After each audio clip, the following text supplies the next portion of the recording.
Good morning everyone, welcome back to my mini blog. আমি পেলি চলে আসলাম আরও একটা মিনি ব্লগ তোমাদের সাথে শেয়ার করতে। এটা হচ্ছে নেনু সকালের ব্রেকফাস্ট আর হচ্ছে স্কুলের টিফিন। যেমন নেনু সকালবেলা ঘুম থেকে উঠে ফ্রেশ হয়ে জল টল খাওয়ার পর যেটা খায় সেটা হচ্ছে ছাতু শরবত।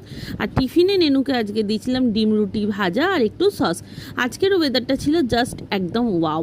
আর নেনু রেডি হয়ে স্কুলের উদ্দেশ্যে রওনাও দিয়ে দিল। আজকের আমাদের লাঞ্চ মেনুটা ছিল উচ্ছে ভাজা, পটল আলু সেদ্ধ, পমপ্লেট মাছের একদম রসা রসা করে ঝাল। কর্তামশাই এখানে ঝটপট করে রেডি হয়ে বেরিয়ে গেল।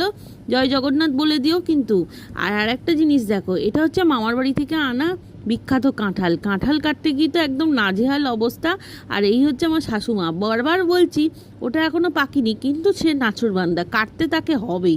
দাও কেটে দিলাম, দেখো কাঁচা অবস্থাতেই কাটতে হলো, কিছু আমার হাতে ছিল না। আর এটা হচ্ছে এক জিসম দো জান, দেখেছো কেমন চিপকে আছে।